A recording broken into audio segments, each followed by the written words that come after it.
अस्सलाम वालेकुम दोस्तों, मेरा नाम है अली उमर सलाम की तरह मौजूद है दाऊद और आप देख रहे हैं जिस वक्त क्रिकेट लवर अली शो को कैसे देखना बनता है। दोस्तों लोग से बात करने जा रहे हैं, बात करेंगे जी आज आपके साथ टॉप न्यूज का सेगमेंट आपसे शेयर करेंगे। नंबर 1 पे हम लोग से बात करने जा रहे हैं जो हमारे पास अपडेट आ रही है वो आ रही है जी पीएसएल ऑक्शन के हवाले से अपडेट आ रही है कि दो न्यू टीम्स के हवाले से ऑक्शन को लेकर बड़ी अपडेट है। क्या है वो आपको बताएंगे।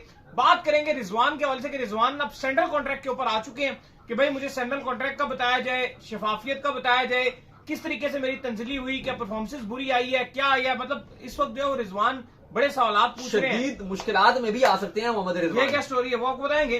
और प्लेइंग 11 के हवाले से कुछ अपडेट आ रही है, वो क्या तब्दीलियां हो सकती हैं वो भी आप लोग से शेयर करेंगे। तो आप हमारे चैनल पर अगर पहली बार आए चैनल को सब्सक्राइब करो, साथ ही ना भूलिएगा। बात का आगाज करते हैं नंबर 1 खबर के साथ जो हमारे पास आ रही है। तो सबसे नंबर 1 खबर आ रही है वो यही आ रही है कि दाऊद साहब पीएसएल के हवाले से आज सलमान नसीर जो वो आए हुए थे और एक अच्छी बात यह है कि पाकिस्तान की जो सुपर लीग है इसका जो मजीद 2 साल का कॉन्ट्रैक्ट है टाइटल स्पॉन्सर का एचबीएल के साथ हो चुका है, लिहाजा अब ये मजीद जो वो 2 साल एचबीएल पीएसएल जो कहलाएगी। और उन्होंने बताया कि ओपन वैल्यूएशन के ऊपर जो उन्होंने कॉन्ट्रैक्ट किया है, मतलब खूब पैसे भरे हैं, सही जितने पैसे बनते थे उतने पैसे जो उनसे भरवाए गए। लेकिन जो इंपॉर्टेंट अपडेट जो आज सलमान नसीर की जानिब से दी गई है वो ये दी गई है कि जो 2 नई टीम्स आएंगी उनको जो अब कह रहे हैं कि पिक किया जाएगा, 2 नई टीम्स को जो ऑनर्स को दिया जाएगा, हम नाम वगैरह जो है वो हम शहरों को बता देंगे क्या होगा, ऑक्शन की बुनियाद पर होगा। दाऊदी देखिए बिल्कुल पहले तो बड़ी खबर है कि 2026 और 2027 के लिए फिर एचबीएल को ही टाइटल स्पॉन्सर दे दिया गया, यानी कि एचबीएल पीएसएल ही अब कहलाएगी अगले 2 साल भी। लेकिन वही बात है जो हम आपको बता रहे थे, लगातार आपको 1 साल से बता रहे हैं कि जो टीम्स होंगी, पीसीबी एक पोल रखेगा सिटीज का, एक बहुत सारी लिस्ट होगी, मान के चलिए 8 सिटीज होंगे या 6 सिटीज होंगे। Pakistan cricket board short list करके 6 या 8 या वट एवर जितने भी होंगे उतने नाम रख देगा। अब बिडिंग प्रोसेस होगा, ऑक्शन होगा, यानी कि जो एक तरीकेकार है कि बहुत सारे बिजनेसमैन हैं, बहुत सारे ऑनर्स हैं, वो चाहते होंगे कि हम लें। अब उनमें से जो 2 ऑनर्स नंबर 1 और नंबर 2 की बिड करेंगे वो जीत जाएंगे। फिर उनका राइट होगा कि अब वो जो 6 सिटीज हैं, लेट्स सपोज 6 शहर हैं, वो डिफरेंट शहरों के होंगे, पंजाब के भी होंगे 2, आपके एक बलूचिस्तान का भी हो सकता है, 1-2 कराची के भी होंगे, एक आध केपीके का भी होगा। उसके बाद कहा जाएगा कि अब इसमें से आप कोई से भी 2 सिटीज रख लो। अब डिपेंड करता है कि ऑनर किस जगह का है, और फिर ऑनर 2 चीजें देखेगा। ऑनर 2 चीजें वैसे अमूमन तौर पे देखते हैं शहर की सिलेक्शन करते हुए, सिटी की सिलेक्शन करते हुए। पहली वो ये देखते हैं कि अगर उनका अपना सिटी होता है तो वो उसको प्रेफरेंस दे देते हैं, और दूसरा वो ये देखते हैं कि मार्केटिंग पॉइंट ऑफ व्यू से, हमें व्यूअरशिप पॉइंट ऑफ व्यू से कौन सा सिटी हमें ज्यादा इंप्रेस कर सकता है, ये चीज देखी जाती है। और फिर वो उसके बाद जो वो ले लेंगे, क्योंकि अब देखो अभी तक जो इतलात है कि सियालकोट का नाम बहुत हाइप वाला है, सियालकोट और फैसलाबाद, इनमें से एक तो ऐसा लग रहा है कि होगा ही होगा। एक ऑलरेडी जो आपके सिंध में से भी 1-2 है, हैदराबाद है जैसे, उसका नाम भी शामिल है सॉरी। लेकिन शायद हैदराबाद से कोई इतना बड़ा अभी तक नजर नहीं आ रहा कि जो आप कह सको कि जो स्पॉन्सर है या जो आप कह लो कि खरीदने के लिए कंपनी जा रही है। इवन बिड की जा सकती है, हैदराबाद से भी एक है वहां का एक जो करने जाएगी कंपनी, लेकिन वो इतनी बड़ी नहीं और पॉसिबल नजर नहीं आ रहा कि वो खरीद सकते हैं। जो नजर आ रहा है कि वो पंजाब की तरफ से ही हो। हाँ, इस पर काफी सारे लोग बात भी करेंगे यार अगर पंजाब से ये भी हो गया, एक और दोनों टीमें अगर पंजाब की होगी। सही बड़ा इन्वेस्टर तो आपका इस वक्त सिंध में बैठा हुआ, कराची में है, सही मोटा मोटा इन्वेस्टर। हाँ, लेकिन जो नहीं मसला मैंने आपको इसलिए बताया कि जो एक रीजन है वो ये भी है कि वो नाम इसलिए भी आ रहे हैं क्योंकि 1-2 अभी एक इन्वेरेक्स वाले हैं। एक तो उनकी खबरें आ रही है कि वो तो शायद एक ले लें, क्योंकि वो पिछले 10 साल से भी फैसलाबाद से भी कोई इन्वेस्टर आ सकता है। अब 10 साल से वो पाकिस्तान सुपर लीग में भी जितने आपके स्पॉन्सर, सबसे बड़ा स्पॉन्सर है इन्वेरेक्स, प्लस आपकी जो बायोलेटरल सीरीज होती है उनमें भी वो होता है। तो अब और पीसीबी की एक शर्त भी होती है कि आपने पहले भी किसी क्रिकेटिंग इवेंट में या क्रिकेट में स्पॉन्सर किया हो, तो वो सारी शराइत में पूरा पारा उतरता है, उनकी वो सारी फुलफिल करते हैं, तो उनके इम्कानात हैं। अब देखो इस पे जो बाकी सूबे हैं, चाहे वो सिंध की बात करें, चाहे वो केपीके की बात करें, बलूचिस्तान की बात करें, उनकी शिकायत बिल्कुल यहां पर आप कह सकते हो कि बिल्कुल जायज है। अगर वो ये बात करते हैं ना कि यार अगर आपकी सियालकोट और फैसलाबाद दोनों टीम ये पंजाब ही की आ गई, वो कहेंगे यार अच्छा रावलपिंडी को भी कहा जा रहा है कि शायद उसको भी रख दिया जाए। लेकिन अब आप ये देखो कि आपकी एक तो ऑलरेडी मुल्तान भी पंजाब की है, लाहौर भी पंजाब की है, इस्लामाबाद फेडरल में आता है, लेकिन इसको भी आप पंजाब के जुमरे में रख लो क्योंकि है ये पंजाब की रीजन में आता है, ठीक है, इसको फेडरल कंसिडर किया जाता है क्योंकि पिंडी पंजाब में है तो इस्लामाबाद पंजाब में नहीं, वो एक बच्चों वाली बात है, वो ठीक है, वो टेरिटरी फेडरल की है। लेकिन अगर आप उसको भी तीसरी टीम वही मान लो, तो आप देखो कि अगर 2 टीम्स और आ गई तो फिर वो 5 टीम तो पाकिस्तान सुपर लीग में 5 टीम्स पंजाब की अगर होगी तो वो तो फिर जायज बात भी नहीं है ना। तो थोड़ी सी इस पर फ्लेक्सिबिलिटी रखनी चाहिए। अब काफी लोग कहते हैं जी कि मुजफ्फराबाद को आप रख लो। अब इस पर एक इशू ये आ सकता है कि जो कश्मीर की टीम की बात की जाती है वो ये ना हो कि, क्योंकि आपको पता है कि फिर बीसीसीआई इसको लेकर बहुत ज्यादा वो चीजें शुरू कर दे और फिर पॉलिटिकली आना शुरू हो जाए, तो वो उससे फिर ये हो सकता है कि ऐसा ना हो कि फ्यूचर में जो ओवरसीज खिलाड़ी हैं उनके लिए मुश्किलात पैदा हो जाए। तो मुझे लगता है कि इसलिए कश्मीर की साइड मुश्किल है कि पाकिस्तान क्रिकेट बोर्ड जो वो कश्मीर की साइड इसके अंदर डालेगा।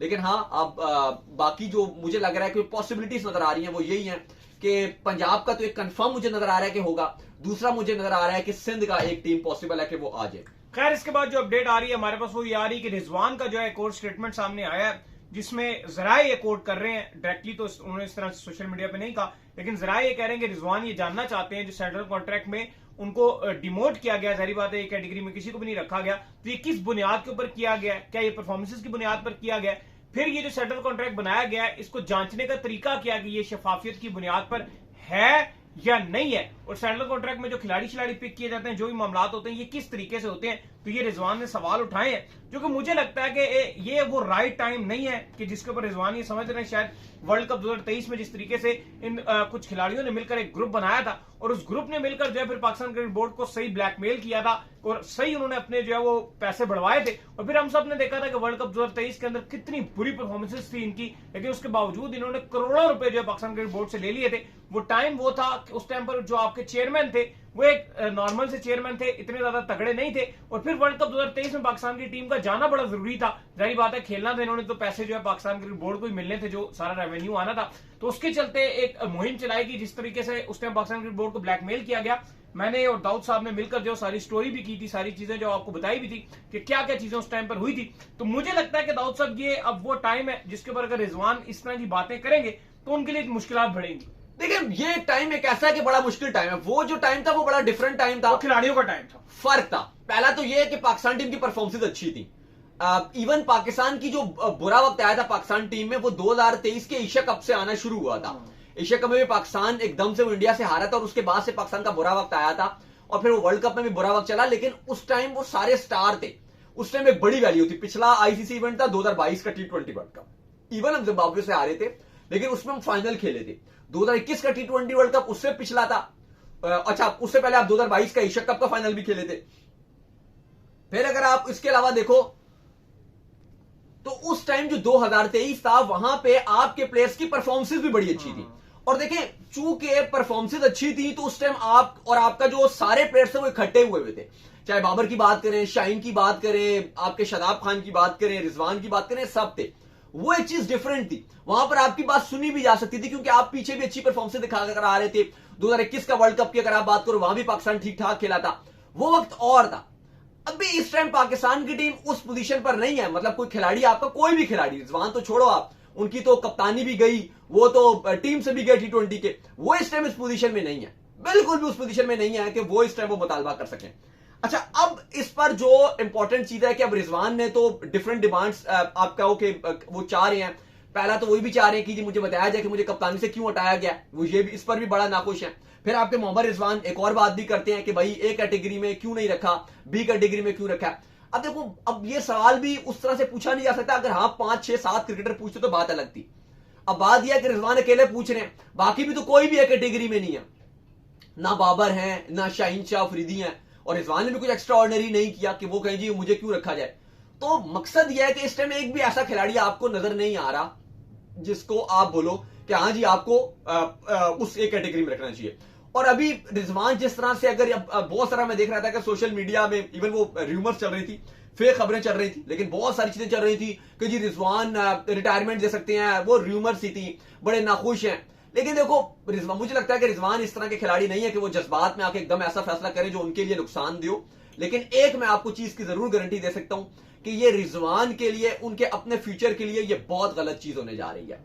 उसकी सबसे बड़ी एग्जांपल ये है, जो पहली लड़ी वो ये है कि ओडीआई में हसीबुल्ला फ्रॉम नोवेयर आपके ओडीआई में स्क्वाड में आ गया। नहीं, मतलब ये एक अच्छी बात है हसीबुल्ला के पॉइंट ऑफ व्यू से, बाकी आप चीजें छोड़ दो, मैं सिर्फ रिजवान के पॉइंट ऑफ व्यू से बात कर रहा हूं। एक ये कि अगर हसीबुल्ला आ गए हैं, उनको रिजवान का बैकअप के तौर पे रख लिया गया ओडीआईस में, और जरूरत पड़ने पर अब आप देखोगे कि टेस्ट में भी शायद एक आध मैच में या ओडीआई में रिजवान को एक आध मैच में बाहर भी बिठाने की चीज चले, और ये फिर उनके लिए बड़ा नुकसानदेह हो सकता है। और फॉर्म वैसे ही नहीं चल रही है अभी, तो इस तरह वो पीसीबी से पंगा लेंगे, मुझे लग रहा है कि उनके लिए मुश्किलात बढ़ेंगी। और बिल्कुल, खैर इसके बाद जो अपडेट आ रही है जी हमारे पास, वो अपडेट जो है वो हमारे पास आ रही है प्लेइंग 11 के हवाले से। तो पाकिस्तान का और जो इनका अगला मैच है वो 31 को जो है वो खेला जाना है, और फिर बैक टू बैक मैचेस है, 31 को होगा और वो 1 को जो एक मैच खेला जाएगा। क्या लगता है जी, क्या तब्दीलियां हो सकती हैं? कोई बेंच के ऊपर कोई ऐसे नाम मौजूद है कि जो तब्दील हो सके, जो आ सके, जो खेल सके? देखिए, कल पाकिस्तान को जो हार मिली है, अगर आप हार को देखो तो बहुत ही चुभने वाली एक हार थी जो कल पाकिस्तान को मिली। सबसे जो बुरी चीज है जी साहब, अगर आप पाकिस्तान की T20 में स्टैट्स देखोगे पिछले टॉप 5 टीम्स के अगेंस्ट, वो बहुत ही ज्यादा नकारा नजर आ रही है। मैं अगर आपको स्टैट बताऊं, लास्ट 7 T20s जो आपने ऑस्ट्रेलिया के अगेंस्ट खेले हैं, 7 में से आपको 0 जीत मिली है। लास्ट 5 T20s आपने इंग्लैंड के अगेंस्ट खेले हैं, 0 जीत मिली है। लास्ट 5 T20s आपने इंडिया के अगेंस्ट खेले हैं, 0 जीत मिली है। लास्ट 3 T20s आपने साउथ अफ्रीका के अगेंस्ट खेले हैं, 0 जीत मिली है। लास्ट 5 T20s आपने न्यूजीलैंड के साथ खेले हैं, सिर्फ 1 जीत मिली है। और अफसोस की बात यह है कि इंडिया ने अपनी फुल स्ट्रेंथ टीम खिलाई है 5 मरतबा, लेकिन जो बकिया टीम्स हैं उन्होंने हर बार अपनी फुल स्ट्रेंथ टीम भी नहीं खिलाई। उनकी सेकंड स्ट्रेंथ टीम्स भी खेलती रही हैं, मेन प्लेयर 4-5 खिलाड़ी भी बाहर रहे हैं, फिर भी आप हार रहे हो।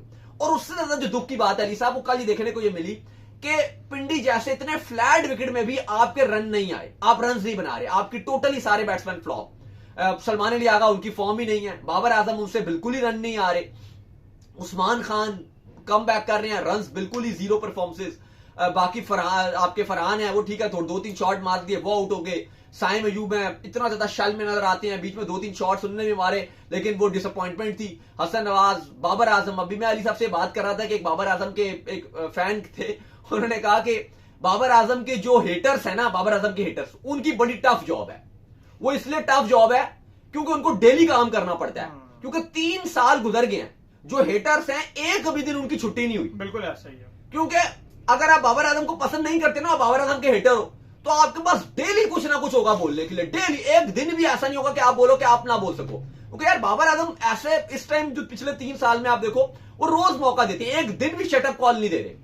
तो ये वही फिर दूसरी तरफ फैन भी बोल रहे हैं कि जी हमारे लिए भी बड़ा टफ डे है, टफ सिचुएशन है कि बाबर आजम की जो पोर फॉर्म है। कल ही हम बात कर रहे थे कि रोहित शर्मा के सिर्फ 9 रन रह गए थे, वो तो एटलीस्ट बनाकर एक अपने रिकॉर्ड ही बना देते कि इंटरनेशनल T20 हिस्ट्री में सबसे ज्यादा रन बनाने वाले खिलाड़ी बन जाते।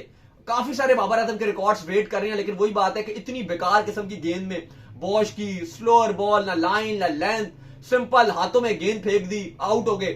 वो बहुत ही बुरी परफॉर्मेंस है पाकिस्तान की। बाकी जो आज की लेटेस्ट अपडेट है वो ये है कि साउथ अफ्रीका और पाकिस्तान दोनों टीम्स आज लाहौर पहुंच गई हैं। दोनों टीमों ने आराम करने का फैसला किया है, प्रैक्टिस नहीं किया है। सेकेंड T20 में पाकिस्तान टीम की जो टीम मैनेजमेंट है, कोच माइक हैसन है या कप्तान आ गए, तब्दीलियां करने के हक में नहीं है बिल्कुल भी। लेकिन कहा जा रहा है कि एक पॉसिबल तौर पे तब्दीली जरूर की जा सकती है, वो ये कि उस्मान तारिक को क्योंकि टीम में रखा है, तो उस्मान तारिक को कहा जा रहा है कि उसको प्लेइंग 11 में उतारा जा सकता है। बाकी कोई तब्दीली करने के हक में नहीं है, ना शाहीन को, ना नसीम को, ना बैटिंग ऑर्डर में कोई तब्दीली करने के हक में टीम मैनेजमेंट। वो कह रहे हैं जी पहले ही मैच था तो दोबारा उसी के साथ जाएंगे। लेकिन अलबत्ता जो आपके ये उस्मान तारिक है, उनको खिलाने के हवाले से फिर भी सोच विचार है कि उनको जो खिलाया जा सकता है। बाकी टीम मैनेजमेंट आपकी कोई फैसले तब्दीलियों के नहीं करना चाहती। तो चलो उम्मीद करते हैं आज का हमारा शो आपको आएगा पसंद। आप वीडियो को लाइक कीजिए, हमारे चैनल को सब्सक्राइब कीजिए, साथ ही बेल आइकन को बजाइए। एक और काम कर लीजिए, वही कर लीजिए, इंस्टाग्राम पर आप जाइए, इनको फॉलो कीजिए। बिल्कुल, इंस्टाग्राम पे मुझे फॉलो कर लीजिए, वहां पे मैं मौजूद हूं, दाऊद क्रिकेट के नेम से। अगर आपको सवाल हो तो भेजिएगा और इनको फॉलो कीजिए। मुझे फॉलो कीजिए, मैं ऑफिशियल के नाम से लिंक डिस्क्रिप्शन में मौजूद है। नेक्स्ट वीडियो में ख्याल रखिएगा। अल्लाह हाफिज।